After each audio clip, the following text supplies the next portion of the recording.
আসসালামু আলাইকুম।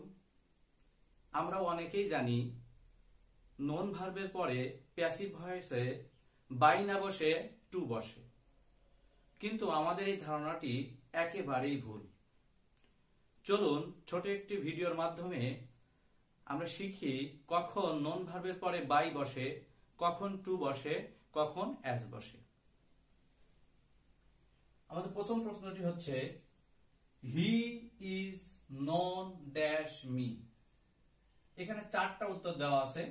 প্রথমটি হচ্ছে টু, তারপরে হচ্ছে বাই, তারপরে হচ্ছে অ্যাজ, তারপরে হচ্ছে উইথ। আমরা অনেকেই জেনে গেছি যে নন ভার্বের পরে বাই না বসে টু বসে, কিন্তু আমি বলেছি নন ভার্বের পরে টু অথবা বাই অথবা অ্যাজ বসতে পারে। মনে রাখতে হবে নন মানে পরিচিত। কেউ যদি কারো কাছে পরিচিত হয় তখন নন ভার্বের পরে টু বসবে। কেউ কারো কাছে পরিচিত হলে নন ভার্বের পরে বাই না বসে তখন টু বসবে।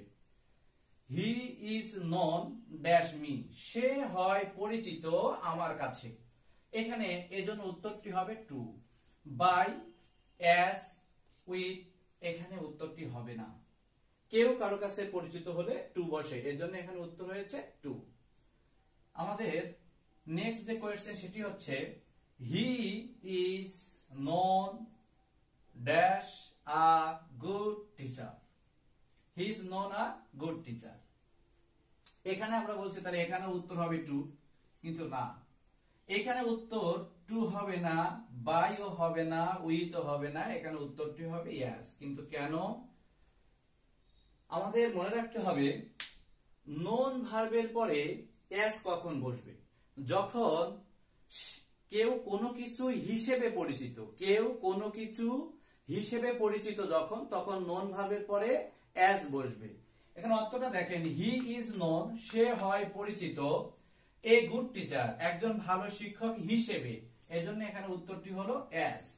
তাহলে যখন কেউ কারো কাছে পরিচিত হবে তখন উত্তরটি হবে ননের পরে টু, কিন্তু কেউ কোনো কিছু হিসেবে যদি পরিচিত হয় তাহলে তখন প্রিপজিশন হবে as. Next question, a tree is non it's fruit. আমরা হয়তো ভাবছি এখানে উত্তর টু না হলে অ্যাজ হবে, অর্থাৎ বাই এবং উইথ এখানে উত্তর হবে না, উত্তর হবে হয় টু না হয় অ্যাজ। কিন্তু এখানে উত্তরটি হবে বাই, এখানে উত্তরটি হবে বাই। কিন্তু কেন?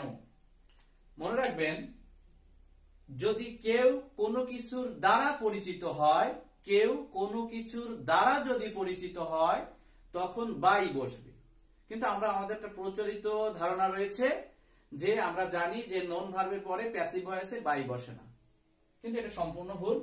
যদি কেউ কারো দ্বারা বা কোনো কিছুর দ্বারা যদি পরিচিত হয় সেক্ষেত্রে নন ভার্বের পরে বাই হবে।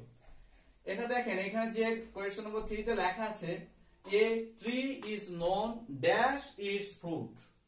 গাছ হচ্ছে পরিচিত তার ফলের দ্বারা, এই জন্য এখানে উত্তরটি হচ্ছে বাই, এখানে উত্তরটি হচ্ছে বাই।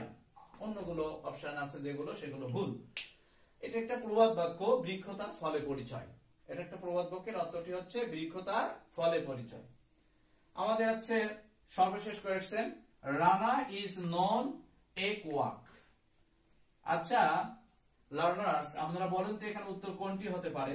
এখানে টু হবে না বাই হবে না অ্যাজ হবে না উইথ হবে? আপনাদের কাছে মনে হয় এখানে টু হবে, কিন্তু না, এখানে উত্তর হবে ইয়েস। কিন্তু কেন? Rana is non A quack. Rana হয় পরিচিত একজন হাতুড়ে, কোয়াক মানে হাতুড়ে ডাক্তার, হাতুড়ে ডাক্তার হিসেবে, এর জন্য উত্তর হয়েছে ইয়েস। আমি আগেই বলেছি কেউ কারো কাছে পরিচিত হলে টু বসবে, নন ভার্বের পরে টু বসবে। কেউ কোনো কিছু হিসেবে পরিচিত হলে নন ভার্বের পরে অ্যাজ বসবে। কেউ কারোর দ্বারা বা কোনো কিছুর দ্বারা যদি পরিচিত হয় তাহলে নন ভার্বের পরে বাই বসবে।